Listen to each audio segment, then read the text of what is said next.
બાપુ આ દેશના દાણચોરે મને એમ કીધેલું કે તમને એક ટ્રક ભરીને સોનાના બિસ્કીટ આપો ને એક મર્સિડીઝ કાર આપો. એનું નામ લલ્લુ જોગી, મૂળ જેતપુરનો. હું એક જગ્યાએ પ્રવચન ઉતરતો, અડવાણીજી બધા હતા, અમે ડોંગરેજી મહારાજ ને બધા. એ કે કમન કેવું? મેં કીધું નહીં, મને કોઈ બીક છે નહીં ગોળી ગોળીની. તો ઓલો માણસ મને કે તમે બાપુ મારે નહીં આવો. એના સોનાની ફ્રેમના ચશ્મા હતા, ચંપલના ડુવાલ, ચંપલના પટ્ટા સોનાના હતા, એના ચંપલના પટ્ટા સોનાના, એના પેન્ટની અંદર સોનાની સિલાઈ હતી.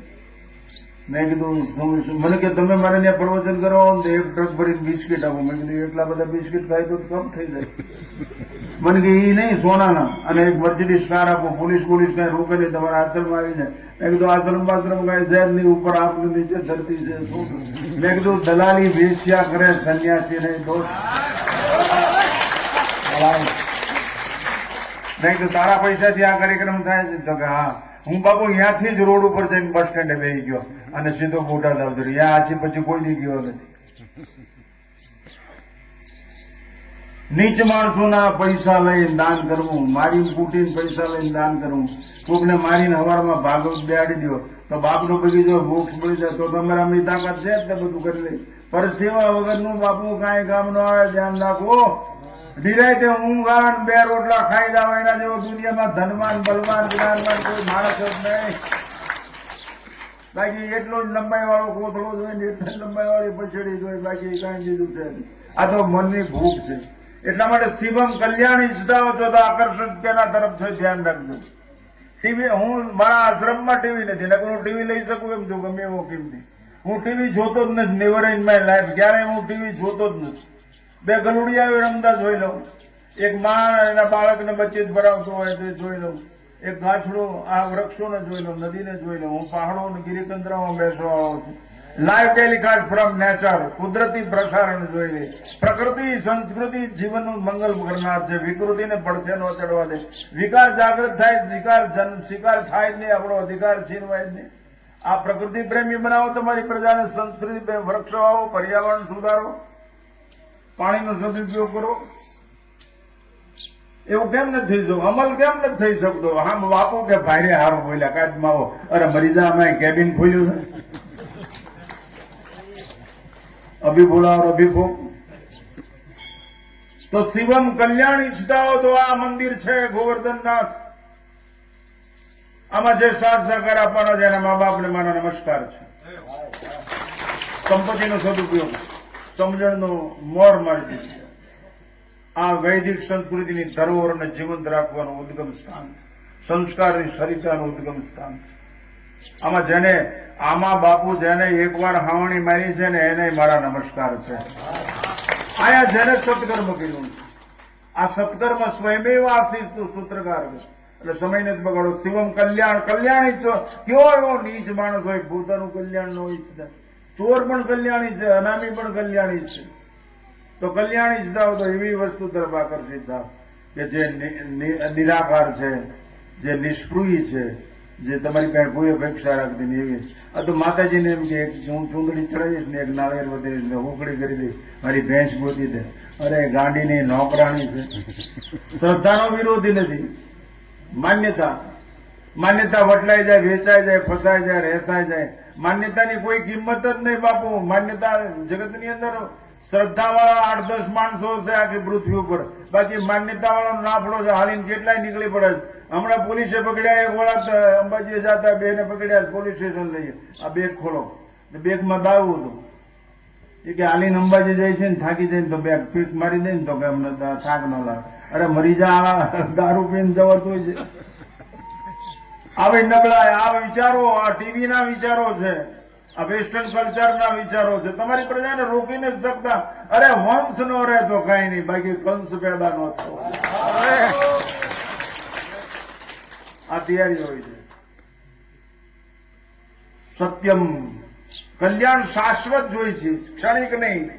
કોઈ ખાવા આપી દે, કોઈ કપડા આપી દે એવું નહીં. બીજી વાર જન્મવું જ ન પડે. યદગદવા ન નિવર્તન પરમમ્મા, એવું કલ્યાણ ઈચ્છે છે. સત્યમ શિવમ સુંદરમ. માટે હું શિવજી તરફ આકર્ષિત છું. એ મારો ઈષ્ટ છે, મારો માલિક રામકૃષ્ણ. જેને જે માન કુદરતમાં જેને તમે માનતા એઝ યુ લાઈક. તો એના પ્રત્યે આકર્ષિત થતો તો તમારો છેલ્લે એક અગત્યની વાત કે મારો વક્તવ્ય સમાપ્ત.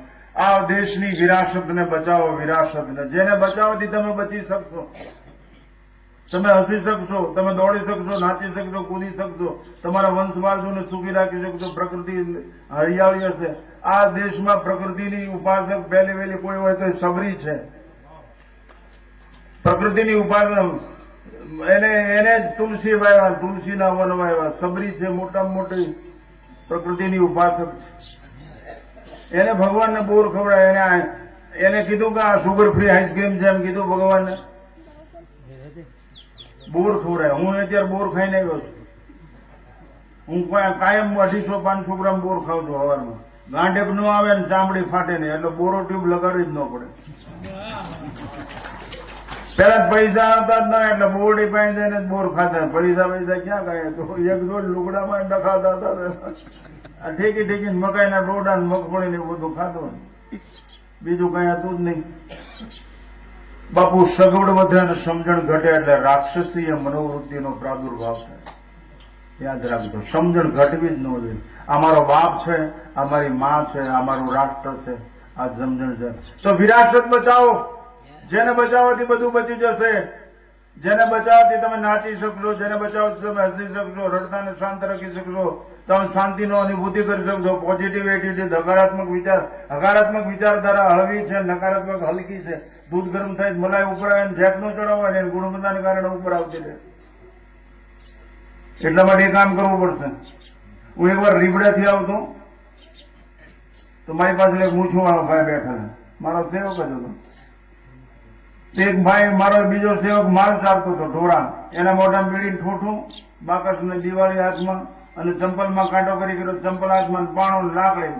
એ કઈ વિચારે એની પાસે મારી ગાડી નીકળી હતી કે નમો નારાયણ બાપુ, નમો નારાયણ. મેં કીધું નમો નારાયણ, પાછા નમો નારાયણ. ત્યાં ઓલા ભાઈ શું કે આ કેવી નો છે, આ બીડી બધું હાથમાં ઠોઠા નમો નારાયણ બોલે. મેં કીધું વાલા, એ બધું ભૂલીને નમો નારાયણ બોલ્યો એટલું યાદ રાખીને એટલે બધું કમાયા. પોઝિટિવ વિચારધારાથી જીવતા શીખો, નેગેટિવ ને. આ એનો અર્થ એવું નહીં કે આપણે હીડા છીએ.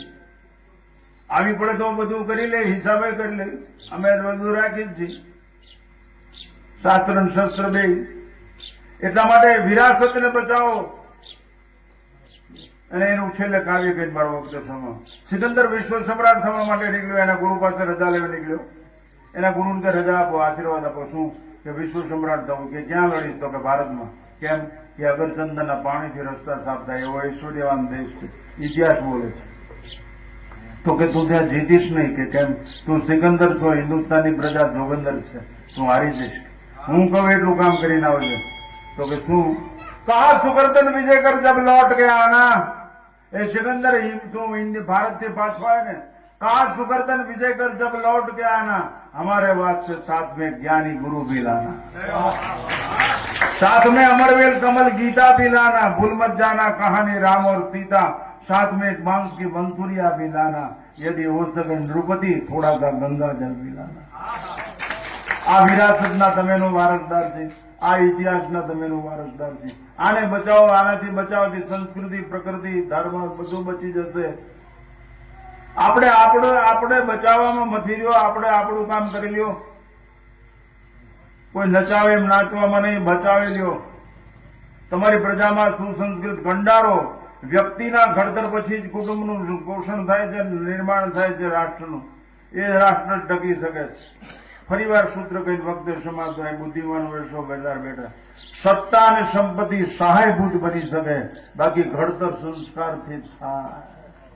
એ વાત યાદ રાખજો. અને જે ધર્મમાં અધ્યાત્મ ન હોય, જ્ઞાન ન હોય, એ ધર્મ સત્તા અને સંપત્તિનો ગુલામ થઈ જાય એટલે હિંસા ભાવ વાળો થઈ જાય. એ અહિંસક કોઈ દિવસ ન હોય. આપણો ધર્મ અહિંસક છે. એનું કારણ અહીંયા સત્તા અને સંપત્તિની કોઈ પ્રધાનતા નથી. અહીં કોઈ મહાત્મા હોય ને ગણતા નથી. અહીં બધાની માન સન્માન છે, પણ ધર્મની પ્રધાન છે. જે લોકો મારા અને સંપ્રદાય માણસો એને સમજાતું નથી. મને એકવાર હમણાં એક જગ્યાએ મને યાદ આવી ગયું. સનાતન ધર્મ છે ને, સરિતા છે ને, ઘાટ છે ને, સંપ્રદાય છે. ઘાટ તો ચોખ્ખા હોય, પવિત્ર હોય, ન હોય, લાઈટ હોય, ન હોય, અસામાજિક તત્વોનો અડો હોય. ઘાટને નદીની જરૂર છે, નદીને ઘાટની જરૂર નથી. એટલે ઘાટ છે એ સંપ્રદાય છે. બાકી ગંગાનો પ્રવાહ તો સનાતન છે, નર્મદાનો પ્રવાહ સનાતન છે. એટલે અને છેલ્લે બધાને ગલે લગાવો, હરિજન ગિરિજન બધાને ગલે લગાવો. એને જો ભૂલી જશો ને તરછોડશો ને તો તમે બચી નહીં શકશો. એવી વિષમતા જાગૃત થશે કે તમે ક્ષમતા નહીં જાળવી શકો, એટલે કાતિલ થશે. એટલા માટે બધાને તમારી સાથે ભેગી લગાવો, બધાને માનો, બધાને સ્વીકારો, બધાનું ભલું ઈચ્છો, થાય એટલાનું કરો. તમે ક્યાં મેં ઇજારો રાખ્યો? બધાનું ભલું ઈચ્છવામાં શું વાંધો? બધાનું ભલું ઈચ્છો થાય એટલાનું કરો.